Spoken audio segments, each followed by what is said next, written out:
Good evening, everybody. You can all still hear me? All right, good. All right. Couple of things before we start. Tonight is session number 4, so we are really halfway through tonight. We'll be halfway through the course. Once again, I want to proceed slowly enough to make sure that everybody is following. I don't want to go any faster than I have to in terms of covering material. I want to make sure that you understand everything that we have covered so far. So without belaboring it, let me just mention that we began the first week, basically a little of the second week, defining terms. What do we mean by end of days? How does end of days refer to messianic times? We talked a little about the vocabulary about this world, Olam Hazeh, and Olam Haba, the world to come, meaning the spiritual life that exists after we die. The soul departs from the body and enjoys another life. But that was differentiated from the end of days or the Messianic era. We have also spent time talking about the calendar that governs the end of days. And I sent you this past week something I hope you had a chance to read. You didn't have to read it in its entirety, but it was called The Year 6000. Did you all get that? No, Leslie, you're shaking your head, you didn't. Anybody else not get it? Well, I will send it to you again. The Year 6000. And basically what it does, the article, the section which comes from Wikipedia, it tries to explain, hopefully in simpler, more direct terms, what I have been talking about in terms of the year 6000 being that year on the calendar that marks what we call the end of times or the beginning of the Messianic era. I hope the article was a little clearer than I was last week, but in order to make sure that everybody is in the right place, I'm going to start tonight by asking a question of you. Are any of you still confused about the idea that according to the Jewish calendar, the end of the man's part of the story ends in the year 6000? God created the world in 6 days, and according to the story in creation, and on the 7th day, he rested, and that was Shabbat. I compared that last week with the time of creativity of human beings. Human beings are also creating in the world. We have 6 days, but remember, each one of God's days are 1,000 of our days. So at the end of 6 days, or by the year 6000, God has given us a chance to complete the work that we were meant to do. He's given us the opportunity to perfect the world, to watch over and care for the world, and hopefully bring the world into this period of universal peace. But I told you last week that while God has given us plenty of time in our years, 6,000 years, it doesn't last forever. There comes a time when there has to be an accounting. And I tried to explain last week, based on the analogy between the 6 days of creation and the 6,000 years of mankind, that period of time ends with the beginning of the 7th millennium, or the beginning of the 7th day, which would be the year 6000 on the Jewish calendar. I think I may have made 2 mistakes when I talked to you last week. I told you that the Jewish calendar begins with the first day of creation. I'm going to retract that a little because it's a little erroneous. The first 6 days of creation up until the 6th day were not regular days. So really, the story of the Jewish calendar is really the history of humanity, beginning on the 6th day, on the day when God created human beings in the world. That began the calendar of events that we mark this year in the year 5785. It is 5,785 years since mankind began to play a significant role in the world. Not since God began to create, because we've already decided that could be up to 4.5 billion years. Having said that, I want to make one other statement. I think I erroneously said to you last week that we have 115 years till that 6,000th year. I was wrong. It's 215 years. This is the year 5785, which means to get to 6,000, it's 215 years. So if some of you are worried it was only 115 years, I've just bought you another 100 years. You don't have to worry. You can rest easy, but don't take that too much to heart, because like in everything else, time goes by very quickly and you stop thinking about it. And before you know it, you say, where did all that time go? So you have 215 years until the year 6,000, but those should be time, those days and years should be times that we think of our responsibility. Is there any question based on last week's session about the idea of the end of times coming?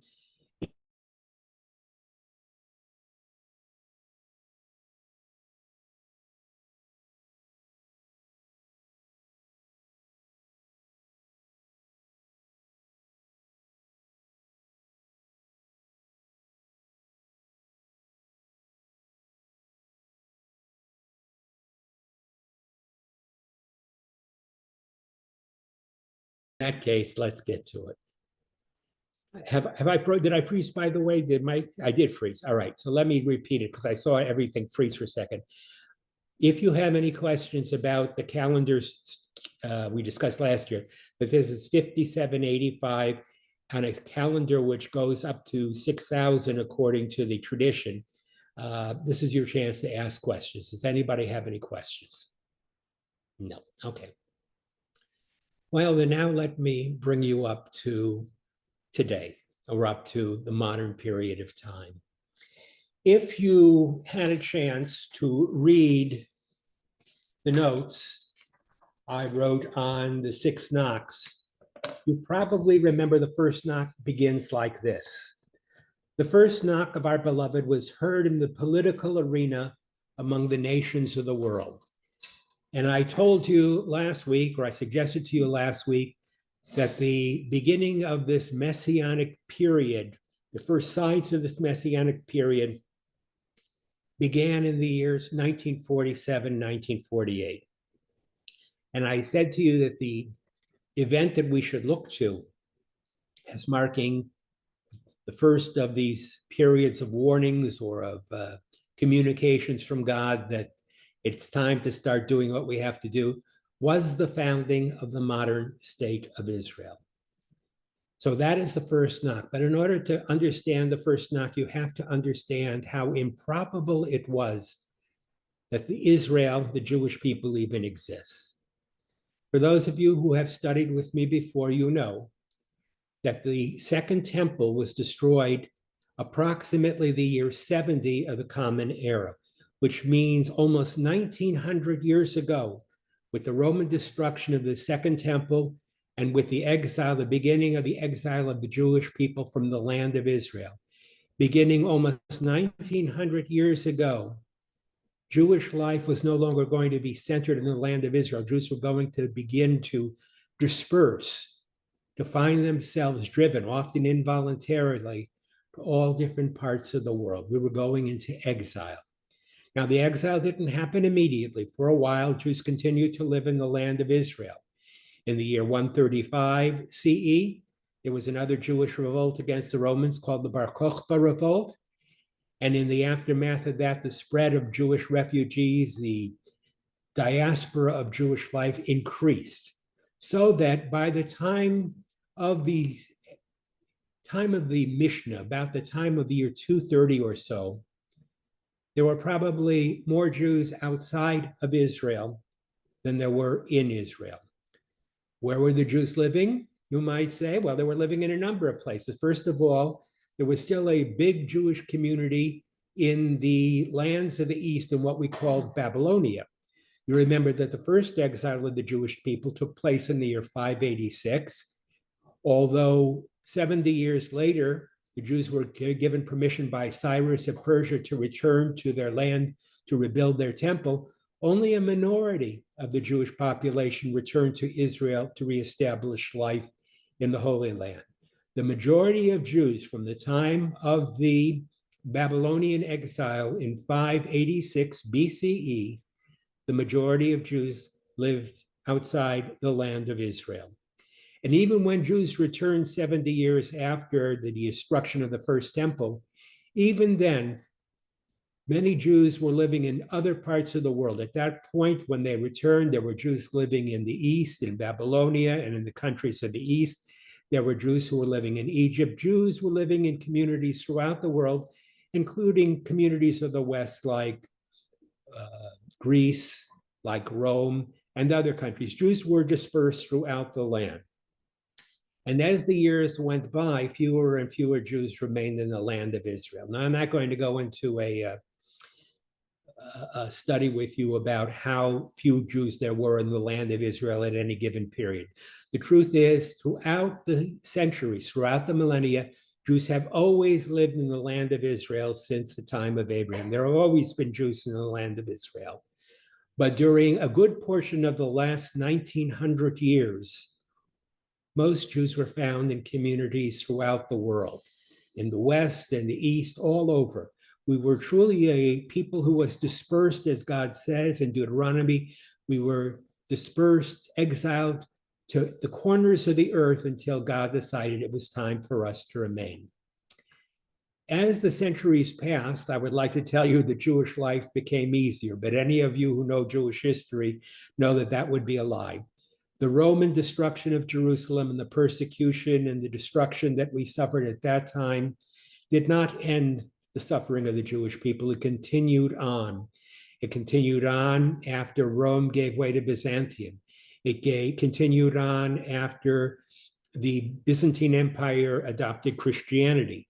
It continued on throughout those years and into the time that the land was conquered by the Muslims in the year 630 something in the time of Muhammad. The persecution continued on after that. And throughout the centuries, from the time that we went into Galut, into dispersion, into exile, up until our own previous century, the 20th century, Jewish life didn't get much better. If God had promised Abraham that the Jews were going to be as numerous as the stars of the heaven and the sand on the seashore, the rest of the world made sure that enough Jews were killed that we never really constituted much of a majority in this world. We were always a very small nation. We were always a very small minority. And the truth is that while the Jewish population, especially at a certain period, began to grow after the Crusades at a certain period, when the anti-Jewish riots were over, from about the 15th, 16th century, Jewish population began to grow. The truth is that that population was located primarily outside the land of Israel. In order to understand the significance of the first knock, you have to understand that by the 20th century, by 1900, it was very unlikely in many people's eyes that Jewish life would ever revive, and it was certainly unlikely that the Jews would ever again move to, settle, live in a state of their own in the land of Israel itself, in what was called then Palestine. The truth is that between the modern age and Jewish assimilation and many Jews leaving the traditional faith, between persecution that continued on throughout the 17th and 18th, and even into the 19th century during the pogroms in Russia, it looked as if the Jewish population was, despite the fact that it seemed to be stable in numbers, it looked like it was dissolving in terms of its ability to re-establish their national existence. Many Jews, especially here in America, no longer even dreamed about a return to a land of Israel and the establishment of a Jewish faith. If you ask most American Jews from the 1800s on, what is your homeland? Where do you belong? Where will you find your salvation? Most American Jews would have said, where do we belong? We belong in America. We're American Jews. That's our homeland. That's the land that we belong in. And we really don't seriously believe anymore that we're going to return to the ancient homeland in the land of Israel. It's a nice thought. It's a desirable belief, something that we relate to. But the truth is, we no longer consider Israel our national home. We consider our national home to be wherever we Jews live. And whether we lived in Europe, Western Europe, or in Eastern Europe or Russia, or whether we lived in the United States, or whether we lived in various Arab countries throughout the world, if you asked most Jews beginning into 19th century, the beginning of the 20th century, where do you regard your home as being? Where is home? Very few of them would have said the land of Israel. Only the religious would have hung on to that idea that Jewish life was going to be refounded, reestablished in the land of Israel. The Jews were going to be gathered, as it says in the book of Deuteronomy, from the four corners of the earth, and God was going to restore not only the settlement, but the sovereignty of Israel as a Jewish state. As difficult as things were in the early part of the 1900s, as difficult as they were, the really crushing period of Jewish history came between the years 1939 and 1945. If there were still optimistic Jews who believed that somehow or other, despite the persecution, there was still a hope for ongoing Jewish survival, who still believed that the future of the Jewish people belonged in the land of Israel, by 1939, even before that, by the early 1900s, many of the Jews didn't believe that any longer. Why? Because they looked at the world around them. Palestine, or what they called the Holy Land, the land of Israel, was governed by the Ottoman Turks. The Ottoman Empire was a declining empire, but it was still an empire. And the idea that Jews could actually return with Ottoman permission and reestablish a settlement in the land of Israel, let alone be given autonomy, the right to rule themselves, was completely ridiculous for most Jews. That was never going to happen. The idea, even though Herzl in the end of the 1800s believed that it was possible to reestablish a Jewish state, the truth is that most Jews were not Zionists. Most Jews didn't believe it was possible to reestablish an ancient state after almost 1900 years. How can we return to a land we haven't been in for the most part for almost 1900 years? How can we revive a language that we have really not spoken in except in prayer for almost 1900 years? How can we establish our life in a land that was not only cursed with desert and sand and lack of water and all kinds of other plagues, including malarial plagues? How could Jews ever possibly return to such a barren, sparse land and rebuild it, given the fact that many Jews by this time were living in modern Western countries, and the thought of giving up the comfort of their modern life in Europe or in America to return to becoming farmers to plow a new land was unthinkable to them. So the truth is, most Jews had already, by the beginning of the 1900s, believed that the idea of return to a Jewish state, the establishment of a Jewish commonwealth, except for the Zionists, who were a very small part of the Jewish people, most Jews saw that as being essentially a pipe dream. It was an aspiration, it was something to hope for, something to look forward to perhaps, but the truth was it was not going to come in their minds, and they had made their peace with living elsewhere. Jews in America, certainly by the 1900s, regarded America as their home. When my grandparents had a chance to leave Europe and come to a land of sanctuary, a land where they could give up the persecution of the past, when they had to come to their promised land, they didn't choose Palestine, they chose the United States of America. And during that period, by the way, between 1881 and 1924, close to 2.5 million Jews came from Russia and Eastern Europe, and they came to settle in America. So if you ask these Jews, is the promised land, is the land to which you are connected, is that Palestine? Most of them would say, no, absolutely not. That land is wherever we happen to live. And for those of us who live in America, that land was America. But then came 1939 to 1945.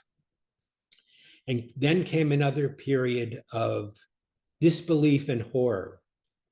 In those 6 years, 1/3 of the Jewish people, about 6 million of 18 million Jews who then lived in the world, 6 million lives were lost. Not only were they destroyed in the various countries that the Nazis occupied, Not only were they killed by the Germans themselves, but in many of the countries where the Jews perished, many other neighbors, people that they had lived among for many, many years, did nothing to protect them. On the contrary, in many of the lands, especially in Eastern Europe, when the Nazis came into these various countries, local population assisted the Nazis in the work of destroying the Jewish community. As horrible as it was to realize that 1/3 of the Jewish people were lost in a period of 6 years, even more horrible was the realization that while the Nazis, the active members of the destruction apparatus, were not a big number of people, the majority of people who observed what was happening, the so-called good people, did not do anything. Okay, I'm not a condemnation. I'm not. Most people, as we would expect, just decided to keep their head low and to protect themselves, their families, and everything that they loved. The penalties for hiding, protecting, speaking out, and acting out on behalf of Jews was draconian. In many countries, to help hide or save Jewish lives meant that you and your family would pay for it with your own life. I do not mean to dismiss that. The truth is that faced with the same challenges, I don't know what I would have done if I had Jewish neighbors, friends, acquaintances who were facing the question of deportation and death. Would I have had the courage, like some non-Jews did, to open my home, to shield them, to save them, to do something to protect them? There were such people. We call them the righteous Gentiles, the righteous non-Jews. But I would not be telling you the truth if I told you the majority of those who were not active in persecuting the Jews, the majority were helping them. That's not the case. Only a very small number of people actually intervened or tried to intervene to save any Jewish life. The majority of the people kept their heads down. They pretended not to notice. And in some cases, they even took advantage of their persecuted Jewish neighbors and enriched themselves on the property or belongings of Jews who were collected, driven into concentration camps, and finally to extermination camps for the final solution. So the truth is that by 1945, after almost 6 years of war, September of 1939 to May of 1945, after less than 6 years, 6 million Jews were gone, 1/3 the Jewish population of Israel. And that, of course, had also a dramatic and cataclysmic event. Many Jews believed that not only were they never going to reestablish a Jewish presence in Israel, many believed that Judaism was on the way out, that Judaism was not going to survive. We had lost so many of our people, especially the most pious of our co-religionists, the people who lived in Eastern Europe. We had lost so many of our people. We had faced such a devastating destruction that many Jews felt that we were never going to survive and reestablish and normalize our lives again. Among many Jews, there was just a sense that they should hide themselves, if not change their religion, not let it be known that they were Jewish, and try and protect themselves against some future catastrophe, some future Holocaust. That was the reaction of the Jewish community in 1945. They had survived the Holocaust. There were still Jews living in the world, but a good portion of them were living in the Arab world, which was even then no friend of the Jewish people. And the good number of the Jews of the West, of somewhere of 11 to 12 million, almost half of those Jews had died during the Holocaust.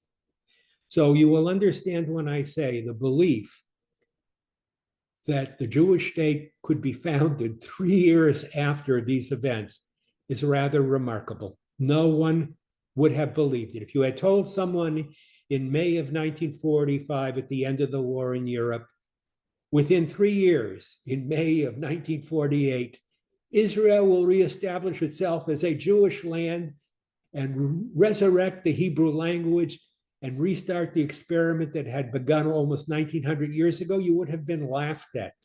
People would have said, you're speaking nonsense. In light of modernization, in light of the persecution, in light of the Holocaust. There is no human way in which the Jewish people will ever again, number one, realize their own sovereignty or their own rule in the land of Israel, but number two, that there is very little likelihood that they will continue on except for a small number of very religious Jews whose faith managed to survive the Holocaust. Before going on, does everybody understand how bleak the situation was? I'm not trying to draw an overly dismal picture, but I would be correct to say that even here in the United States, where we were enjoying a relatively good Jewish life, many Jews felt that the history, the future of the Jewish people was not only not assured, that it was probably not going to continue on much longer.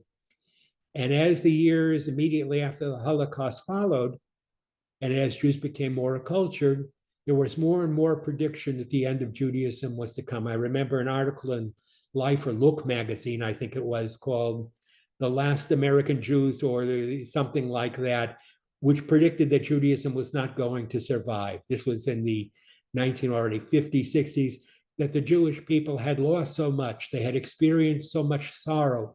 They had experienced so much indifference from their neighbors and the rest of the world that there was just no way for them to go on and continue on. That's when the first knock occurred.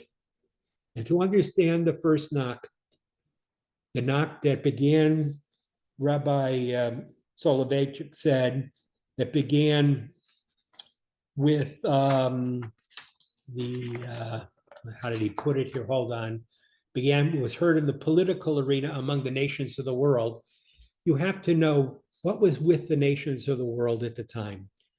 So I'm sorry for this little introduction, but I'm going to give it to you anyway.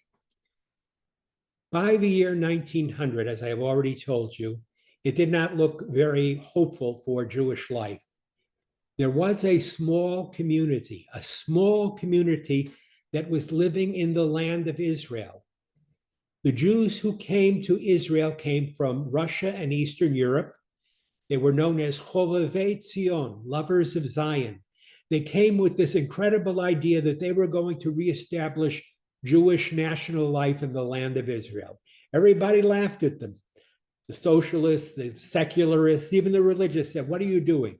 The Messiah is not going to come until God sends him. There's no way you're going to hasten the end. There's no way you're going to to establish a man-made state in the land of Israel," despite that these people went to Israel in the 1880s and 1890s, so that by 1900, there were already, believe it or not, small Jewish settlements existing in the land of what we call Palestine, then what we call Israel today. But no one thought that it was ever going to become a state. No one ever believed that the Turks, who were relatively tolerant when compared to some of the despots in Eastern Europe, no one believed that the Turks were ever seriously going to allow a large Jewish immigration into Palestine, and they definitely were not going to give any Jewish communities in Palestine autonomy to rule over their land as a Jewish land. That was not going to happen. And then something happened that changed the entire world. No one could have predicted it. And what happened was called World War I. Now, we speak about world wars. Thank God we haven't seen any, most of us, in our own lifetime. I was born after about four years after the end of World War II. Most of us haven't experienced what is called a world war. But there have been two world wars in 20th century history, and both of them had a profound influence on Jewish life. Why? Because the wars occurred largely in places with large Jewish populations, and among other things, large Jewish communities were destroyed in both World War I and World War II as a result of the fighting between the major powers, because most of the fighting took place in areas that were heavily populated by Jews. In order to understand what comes next, you have to understand what is World War I and World War II. For those of you who are already well aware of this, I'm sorry if I give you a brief repetition. World War I fought in the years 1914 to 1918, okay? World War I began in the summer of 1914 with the assassination of the Archduke Ferdinand, I believe, and continued until November of 1918. We celebrated that, and we remember that recently. The 11th month of the 11th month of the year, on the 11th day of that month, in the 11th hour, World War I came to an end. World War I ended in 1918. The war had only lasted a little over 4 years, but the destruction was incredible. Whole Jewish communities who were caught between the warring forces were destroyed. And who were the warring forces? Just to remind you, in case you don't remember, on one side you had the Central Powers, Germany, Austria-Hungary, and the Ottoman Empire. And they were fighting what you would call the Western powers, which included, among the major powers, which included France, the United Kingdom or the Great Britain, Russia, the United States eventually in 1917, and one or two other small countries. But it was basically a war of those three empires, Germany, Austria-Hungary, and the Ottoman Empire, fighting Great Britain, France, Russia, and the United States. Those were the combatants in World War I. And what happens at the end, as the World War I is going back and forth, everybody is worrying. Why are they worrying? Because no one's winning. I don't know if you know what a feudal war is. World War I was a feudal war. You know how it was fought? Everybody dug trenches and they fought with each other across trench lines. They would advance a little, one army, and then they would retreat, advance, retreat, advance, retreat.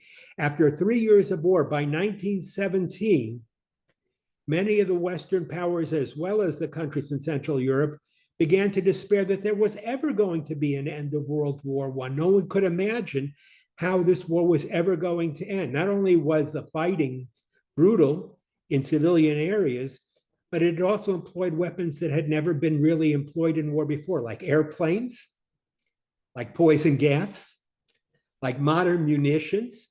The world had never seen a war like this before. And so by 1917, many of these countries who thought the war was only going to last a short time began to despair. This war is never going to end. And most of them were becoming progressively impoverished and deprived of human beings. Many, many people were killed in the First World War on both sides of the conflict. And tremendous amounts of money were expended in fighting World War I for a result that was not encouraging to anybody. No one was going to win. And so in the midst of World War I, in 1917, a group of events happened that lead to the first knot. What happens?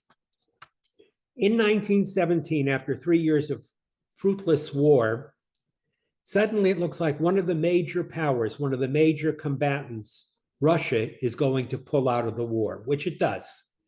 In 1917, just to remind you of your history, the Bolshevik Revolution takes place in November of 1917, and less than 1 month later, or just about 1 month later, Russia concludes a separate treaty, a ceasefire with Germany, and pulls its forces out of World War I, which means that now it's leaving Britain and France kind of alone fighting the Central Powers. So where there had once been two fronts, there was now only one front on the West. Add to that by 1917, the Americans had still not entered the war. What you have to remember is we did not join the World War I in 1914 or 15 or 16. We came relatively late, and therefore we suffered less losses. We came relatively late in 1917, toward the end of 1917. So at that time, it looked like there were going to be no victors, and it looked like this war was going to be interminable. And it was during this period of time when they faced the ultimate or the imminent withdrawal of Russia from the conflict. And while they were still hoping to bring the United States into the conflict on the side of the West, Great Britain issued what was called the Balfour Declaration. Okay. The Balfour Declaration, you've all heard of it, right? It was issued on November 2nd, 1917. What was the Balfour Declaration? It was really a letter that was written by the British Foreign Secretary, Arthur Balfour, to Lord Walter Rothschild, telling him that the British were prepared to make a commitment to the idea of a Jewish state. Up until then, no one took the idea of a Jewish state seriously. I have here the text of the Balfour Declaration, and even though my wife doesn't like me to read, I can read it to you briefly in 2 minutes. It is addressed from the Foreign Office, November 2nd, 1917. It reads, "Dear Lord Rothschild, I have much pleasure in conveying to you on behalf of His Majesty's government the following declaration of sympathy with Jewish Zionist aspirations, which has been submitted to and approved by the cabinet." And this is the statement.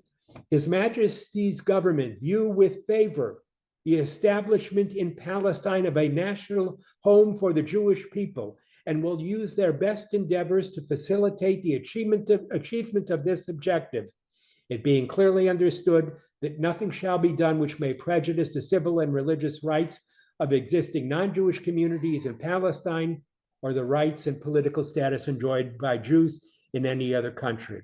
And then it ends, "I should be grateful if you would bring this declaration to the knowledge of the Zionist Federation." Lord Rothschild was not only the leader of the Jewish community in England, but he was also an important member of the Zionist community in Great Britain. And Great Britain, in an attempt to keep Russia in the war, thinking that Russian Jews had some influence on the Tsar, and in their attempt to bring the United States into the war, thinking that US Jews had some influence on America. Sometimes the illusion of Jewish power is very helpful. Of course, Jewish power could never have kept Russia from leaving the war, nor could it have brought America into the war, but the British, in the mistaken belief that if they could satisfy or could inspire the Jews to support this dream, this idea, that they would encourage their governments to do the right thing. And so on November 2nd, 1917, the British issued the Balfour Declaration. Didn't help with Russia. Russia made its separate peace with Germany about a month later. The United States entered the war shortly after the Balfour Declaration, but the Balfour Declaration had no impact on any of those decisions. But the British had been the first country to recognize the right of the Jewish people to a national homeland of their own. Never before had a major government, especially a major Western government with power, and Great Britain was a great power at that time, never before had a government sympathized with, let alone committed itself to support the establishment of a Jewish homeland. So suddenly the Zionist idea of establishing a new homeland, a Jewish state in the land of Israel, suddenly it caught fire. Suddenly Jews said, Britain has recognized it. This is something significant. And the interesting thing is, less than a year after they issued the Balfour Declaration, the British were victorious, along with the French and the United States, in ending World War I. And what was one of the empires that they conquered and brought down? The Ottoman Empire, Turkish Empire, which meant that suddenly Israel had a promise from Great Britain to restore a Jewish state in Palestine, which had now been conquered by the British from the Turks. The Jews thought that the time for the reestablishment of the state was coming. It was truly the beginning of the period that they believed that the long dream of 1900 years of Jewish exile ending in an establishment of a modern Jewish state, they really believed it was close. But unfortunately, the story is not simple, because at the very same time, the British were promising the Jewish people that they look with favor on the establishment of a Jewish homeland in Palestine. They were also, at the same time, they were promising the same kind of thing to the Arab nations of the Middle East. In order to win Arab support against Turkey, the British promised various Arab leaders that if the Arabs would aid Britain and the Allies in the fight against the Turks, that Britain would look favorably upon the establishment of a group of Arab states or kingdoms in the Middle East, including the Arabs thought in Palestine. So Britain was making contrary promises at one and the same time. On the one hand, it was promising the Jewish people that they look forward to helping establish a Jewish state in Palestine. But at that very same moment, they were saying to the Arab nations, we favor the sponsorship of an Arab group of states of nations in the Middle East to replace Turkey. Those of you who watched the last couple of weeks, Lawrence of Arabia, you can get that complete story of what we call British perfidy. Perfidy is a nice word for it. Their lack of faithfulness. They lied to everybody. Little did the Jews or the Arabs know that the British had no intention of giving sovereignty or giving away the lands of the Middle East to either Jews or to Arabs, because secretly in 1917, while they were making promises to the Jews in the Balfour Declaration and promises to the Arabs through Faisal and other Arab leaders, secretly the British and the French were colluding with one another about how they were going to divide the Ottoman Empire among Britain and France. They had no intention of doing any of the things they promised, no intention of creating a Jewish state, no intention of creating Arab kingdoms, no intention of allowing any of these subject people of the Ottoman Empire to have independence.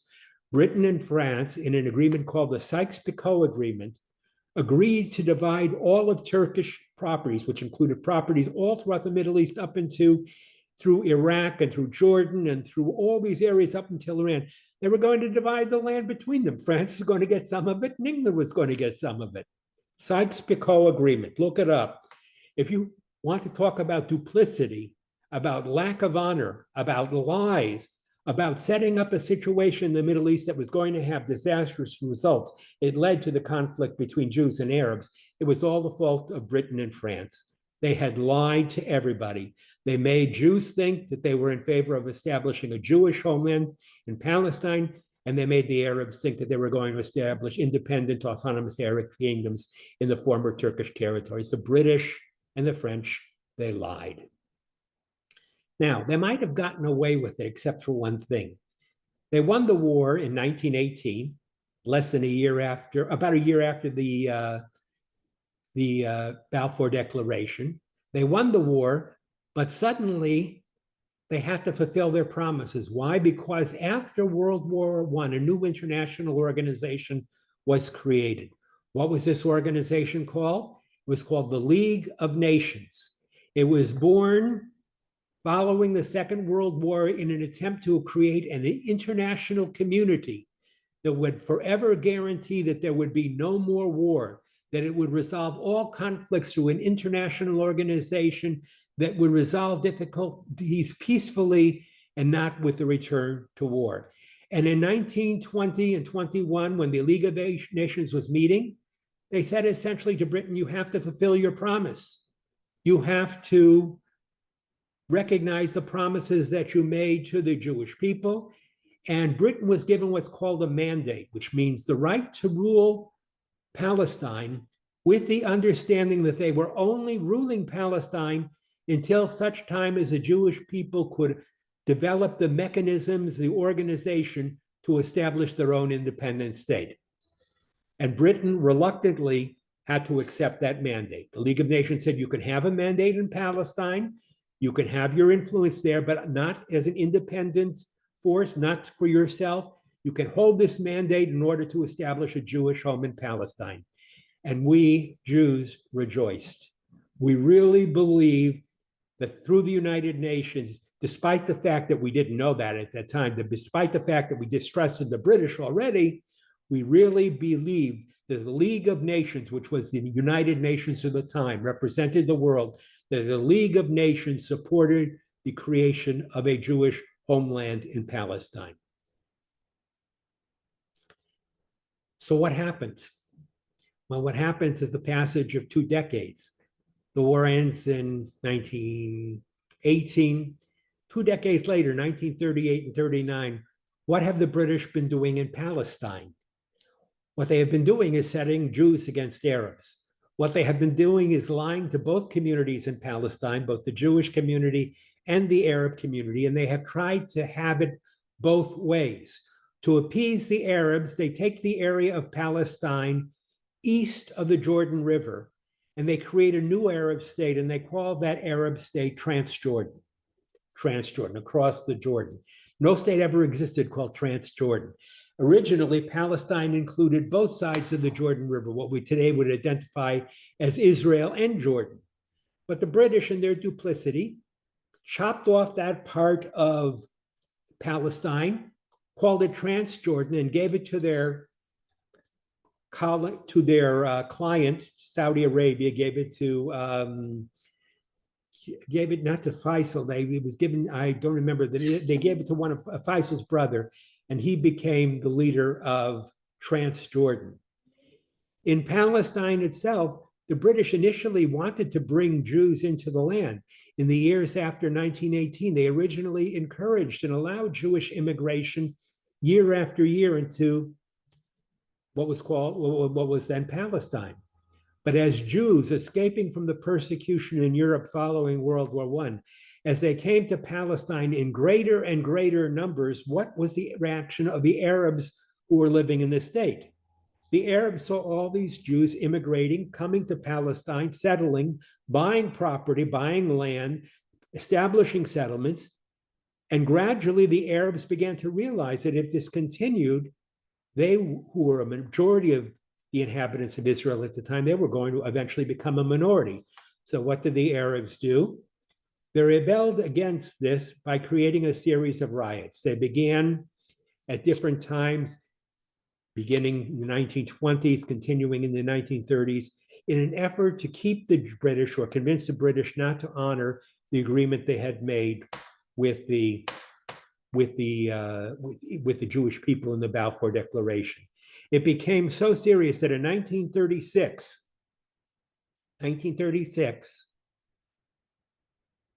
a series of revolts, of riots broke out among the Palestinians. It lasted for 3 years, and they became so serious that in 1935, just a few months before the start of World War II, Britain closed Palestine to all further Jewish immigration.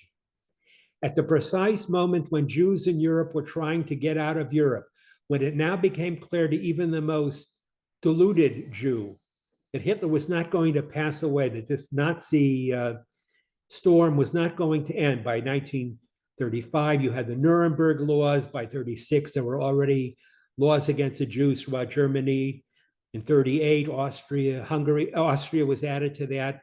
By 1939, the Jews saw the handwriting on the wall. And precisely at the time that they wanted to escape from this persecution, all the doors of escape were closed to them.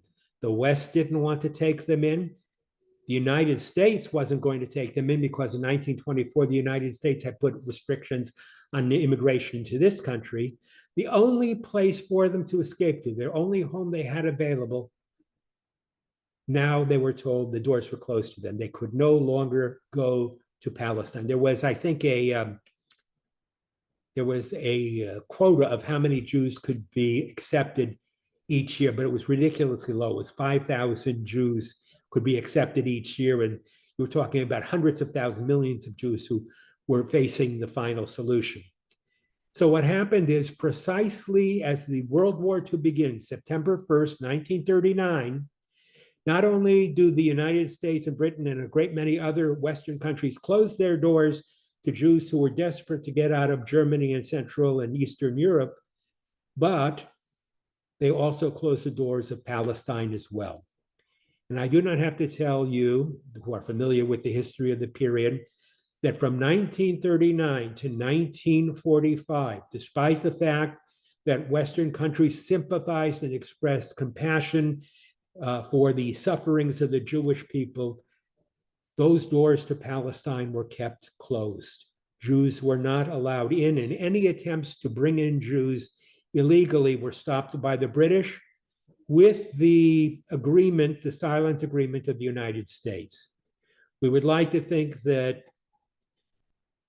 President Roosevelt did everything he could to save Jewish lives. We now know that that was not true. He neither bombed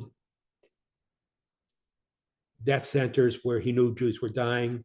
He not only agreed with the British to keep Jews out of Palestine, he engaged in a deliberate campaign to hide or to minimize what was going on in Europe.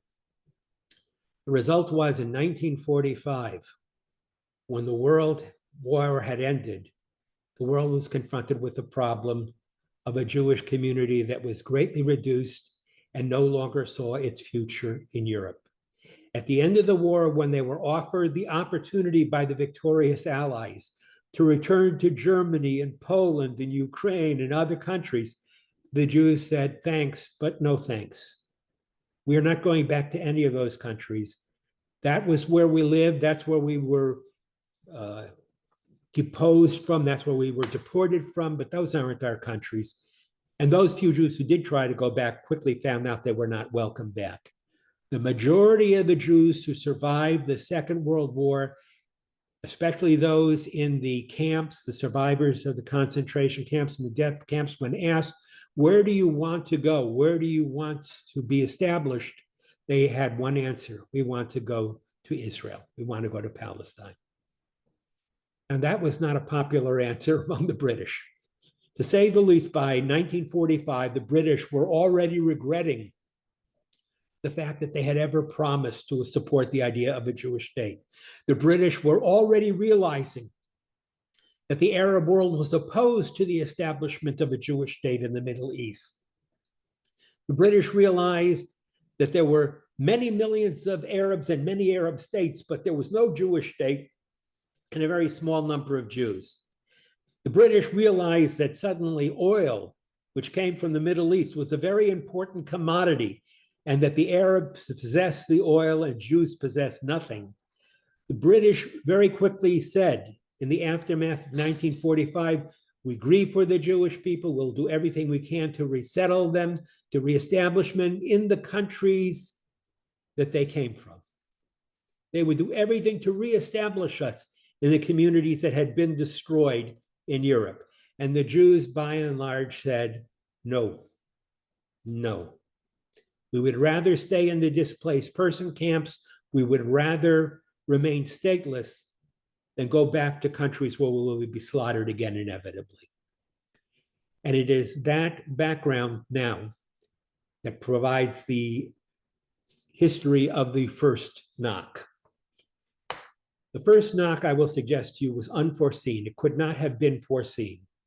As a matter of fact, up until this point in the story, if anybody had said that Israel would come about in about 3 years, they would have been thought crazy.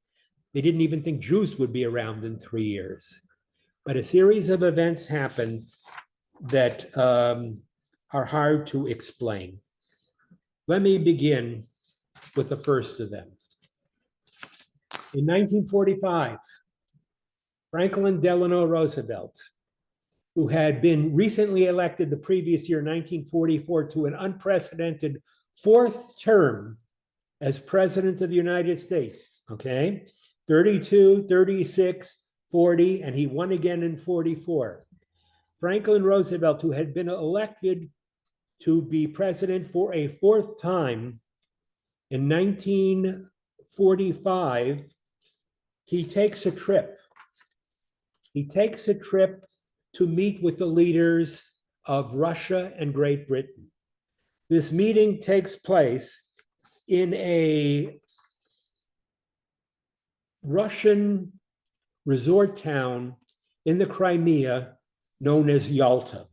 Those of you who are familiar with English of the history of World War I know in 1945, from September the 4th, from February 4th to February 11th, for a week, Franklin Roosevelt, the President of the United States, met together with Winston Churchill, the Prime Minister of Great Britain, and Joseph Stalin, the premier of the Soviet Union of Russia.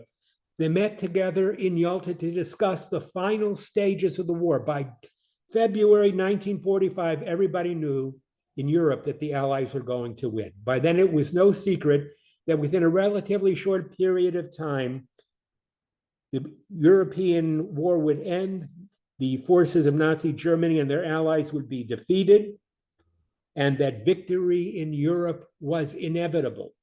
In order to plan for how those final stages were going to take place, in order to plan for a new world order following the Second World War, Roosevelt, Churchill, and Stalin meet in Yalta for this week-long conference on the 4th to the 11th of 1945. By the way, that traveling to the conference, it was hard for Roosevelt. Roosevelt was we didn't know, he was already suffering the debilitation of his diseases. That probably hastened what was going to come next. After Roosevelt left the Yalta conference on February 11th, he traveled to the Suez Canal. And on the 14th of February, Valentine's Day, 14th of February, President Roosevelt aboard the USS Quincy met in the Suez Canal with the Arab leader of Saudi Arabia, Saudi King Abdul Aziz ibn Saud. They had a meeting together, and what was the purpose of the meeting? The purpose of the meeting was to decide what was going to happen in the Middle East after the war. In Germany and Europe, it was going to be decided by the Allies, but what was going to happen in the Middle East following the war? The Middle East now was an important economic center. It provided an important commodity oil. And in this meeting that was held between Ibn Saud and Roosevelt, Roosevelt tried to argue for the creation of some sort of a Jewish entity in Palestine. He tried to argue that in light of what the Jewish people had just suffered as a result of these years of war from 39 to 45, they should be entitled to some kind of a Jewish entity in Palestine. This idea was vehemently opposed by Ibn Saud, who came to speak on behalf of all of the Arab world. He said, under no circumstances will the Arab world accept a Jewish state in the Middle East, that they would do everything in their disposal, not only to not see it established, but if it were established, everything they could to destroy it. And in place of the proposal to establish a Jewish settlement in Palestine, Ibn Saud suggested that the Jews be given their state in Bavaria in Germany. Seriously.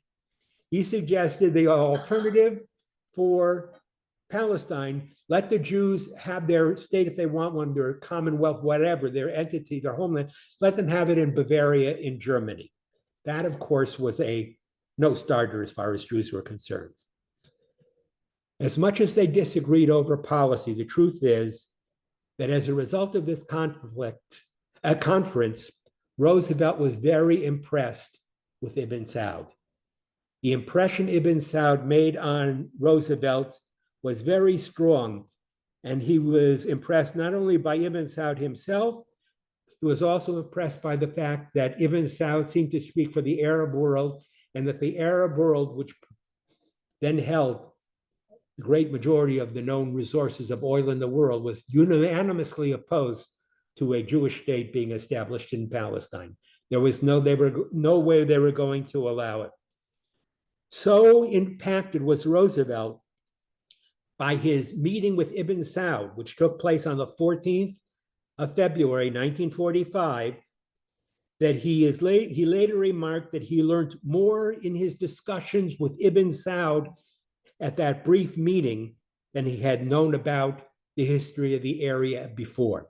In other words, whatever Roosevelt supposedly believed about Israel and the Jewish homeland in Palestine, he was resolved as a result of his meeting with Ibn Saud that this was not going to be a feasible idea.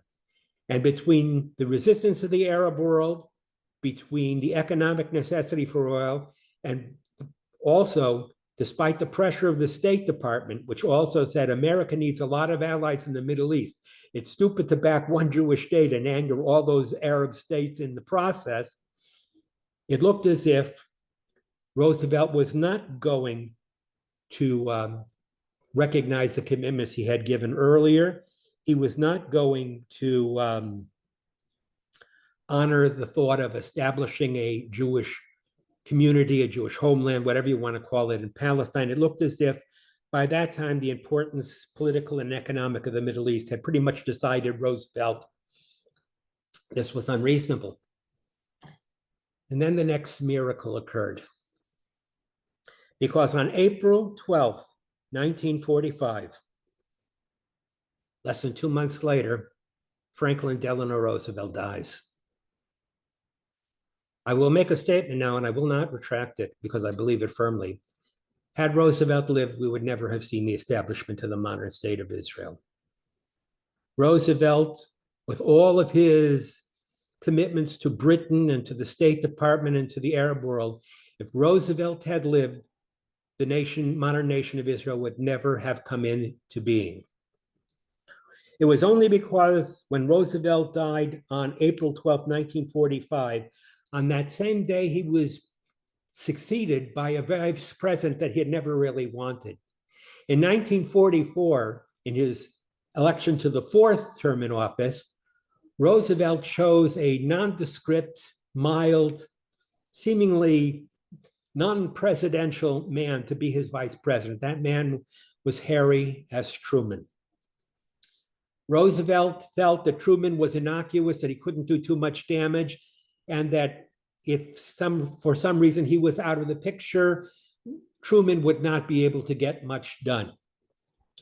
On that same day, April 12th, at about 7 o'clock in the evening, Harry S. Truman becomes the President of the United States of America. And that is how the first knock begins.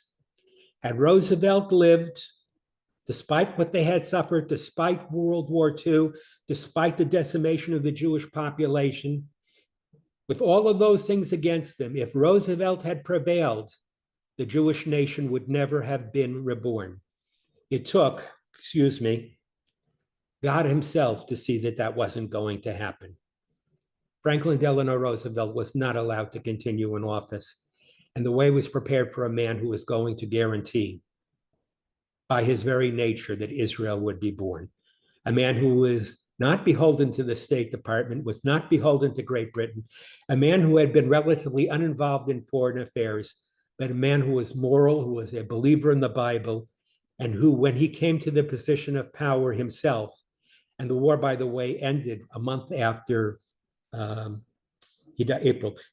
ended about a month after Roosevelt died. The man who saw America and Europe through the aftermath of World War II was Franklin Delano. Was Harry Truman. What Truman did, and that now goes back to our knock, which we're going to end with today. The first knock was the knock of the acceptance of Israel in the political arena. But how could Truman do it? How was Truman possibly going to convince a world that had been indifferent to the suffering of the Jewish people, that had closed their doors, nations that had closed their doors to Jewish people trying to flee the persecution in Europe? How was such a world, especially in light of the growing importance of the Arab world and Arab oil, how would such a world ever come to accept the establishment of a Jewish state in the land of Israel? Because now, in 1945, the Jews were no longer looking for a homeland, as was stated in the Balfour Declaration. As a result of the Second World War, the Jews had been radicalized, and they wanted nothing short of a Jewish state in the land of Palestine. They were demanding, in a way, the world to create a Jewish state in Palestine after the war in 1945. But how was all of that going to happen? How was Britain, first of all, ever going to give up Palestine? Britain had no intention of giving up anything that it had taken as a result of World War I. How did you convince the British to leave? How do you get a world that was already divided between the East and the West, between the Soviet Union and Stalin and the West and Truman? How could such a world ever come together militarily and agree not only to the establishment of a Jewish state, but within a short period of time welcome that state into the community of nations, the United Nations, which came to represent the world in the aftermath of the Second World War? The United Nations, which took the place of the League of Nations, They were the organization who couldn't get anything else done, by the way. It was the only accomplishment, the only successful accomplishment in the United Nations history from 1945 on was the establishment of the State of Israel. So if Roosevelt's death was one preparation for this miracle, the United Nations was founded, by the way, April 25th, 1945. It was founded just shortly after Roosevelt's death. And this organization, whose charter was approved June 25th, 1945, this nation, which replaced the League of Nations, which had recognized the right of the Jewish people to a homeland in Palestine, this organization was now going to be asked on an international level to accept the existence of a Jewish state. Even if we can explain why Truman agreed, even if we can explain how Britain was driven out, the still a powerful nation, was driven out of the Middle East, even if we can explain how the United States and the Soviet Union, natural enemies, came to agree to establish the Jewish state, even if we can accept all that, how did we manage to convince the nations of the world to create the modern state of Israel? This, according to Rabbi Soloveitchik, was the first of the 7 knocks. What was improbable? He said it quite clearly. He said, let's see, my mind went. The first knock of the beloved was heard in the political arena among the nations of the world. Both the United States and Russia, along with many other countries represented in the United Nations, supported the establishment of the modern Jewish state of Israel. Indeed, it seemed as if, Rabbi Soloveitchik writes, as if the UN was specially created to formally sanction this act of divine providence. The General Assembly presided over the creation and recognition of the modern state of Israel. All right, I don't know if you believe in coincidence in history or what you believe in, but the truth of the matter is, from the destruction of European Jewry, to the indifference of the world, from the machinations of Washington, from FDR's discussions with the Ibn Saud of Saudi Arabia, from the recognition that the Arabs were growing more and more powerful, both politically and economically, from a situation that looked absolutely impossible for the realization of the Jewish hope. 3 years later, after this time, the Jewish state came into existence. And even though I promised you the knocks, be prepared to discuss the knocks next week. Okay, this is lesson 4, all right? I felt it was important for you to realize, even before the recognition of the state of Israel by the nations of the world, this could never have come about before World War II. If World War II, as terrible as it was, had not happened, if Israel, I'm going to argue next, Jewish people, I'm going to argue next week, had not lost 1/3 of their population, if the nations of the world had not felt guilty and ashamed about their abandonment of the Jewish people in the midst of their plight, and if what occurred in the immediate aftermath of the war had not occurred under the direction of a US president that nobody expected was ever going to be president, if all these miracles had not occurred, the miracle of what was about to come between the nations of the world, the agreement to create the state of Israel, is a story we'll cover next week. That is a little after 8 o'clock. I'm sorry I didn't take you through any more knocks, but I guarantee you we will make it. We're 4 weeks in. Anybody have any questions? Now is your time for questions. I've spoken a lot. Okay, if you have, just unmute yourself, raise your hand, unmute yourself. I've given you a lot of history tonight. I'm sorry, I gave you theology last time. I gave you history tonight. Go ahead, Jerry. So apparently when God has a plan or a purpose, he will use a particular nation to deal with the Jews.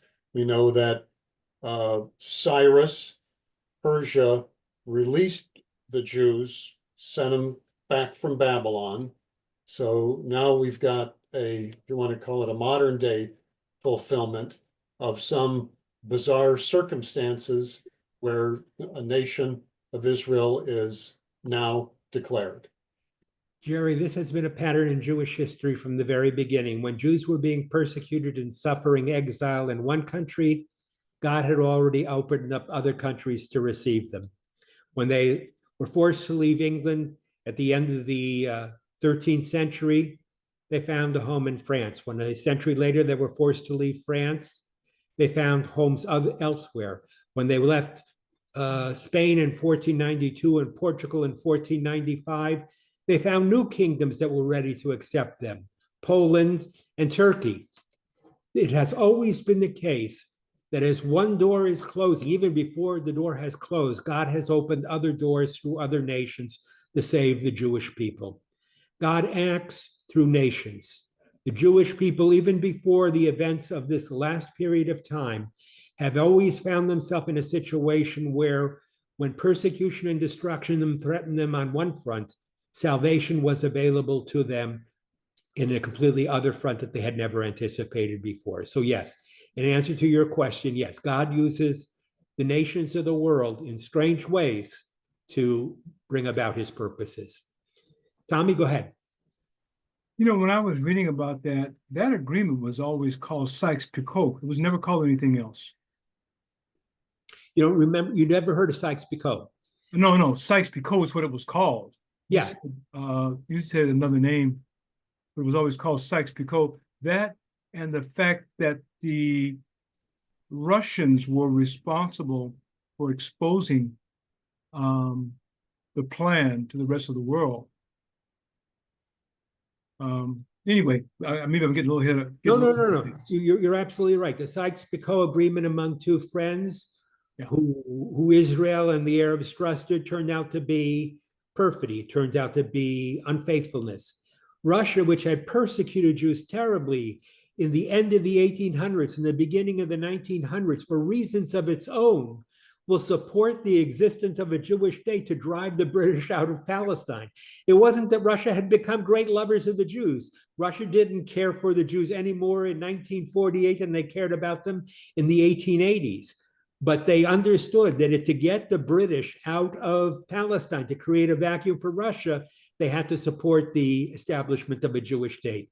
Everybody, Tommy, was acting for their own interest. They were acting for their own selfish interest, but God arranged it so their own self-interest promoted the establishment of the state of Israel. Didn't he also offer them a country on the African continent? Say again? Didn't they also offer one of the countries in Africa as a resettlement country? Yes, we're going to discover some okay coming on. Yes, there were a lot of allies. There were a lot of strange allies who came together to support Israel's creation. Remember, Israel, in order to become part of the United Nations, didn't need a simple majority of vote. It needed a better than 2/3 majority vote. When you see the list of the countries I will send you who made up the United Nations at that time, and when you consider the 13 of those 39 states, 13 of those, whatever it was, states, 13 were Arab countries. The idea that this resolution would ever pass seems unbelievable, but you will see that the unbelievable becomes believable. Anybody else? All right. My apologies to you for the history lesson. My wife says, stop apologizing, and she's not going to let me get away with anything more than going through the knocks starting next week. So knocks it is, okay? We're going to knock around next week. We will get through 1, 2, 3, and possibly 4, and 4 next week. And the 6th week, we will go through 5, 6, and 7, leaving us to discuss in the last session this whole general question of, is this the end of days? And have I convinced you that those 7 knocks really point to today's period? Are we now in the period of the 7th knock, ready to see what I talked about as the end of time? Thank you all for your patience, for being here. So many of you are still with us. I appreciate that. I will see you next week. Look for this recording and the notes that I have made, that I've delivered. This will come out as well. You can do your review of history if you want to watch the video again. If you want to subject yourself to that, please feel free. And I look forward to seeing you next week. Thank you, Rabbi. Thank You're you. welcome. Rabbi, have a good Thanksgiving. Thank you much. Thank you, Rabbi. Happy Thank you, Rabbi Rod. Thanksgiving, everybody. You too. Thank Bye, you. everybody. Bye. Have a Bye. Thanksgiving, everybody. Happy Thanksgiving. Happy Thanksgiving. Is that Ira? Was that Ira I heard? Oh, Yes, okay. Yes, Ira. thank you. Oh. That's my new voice.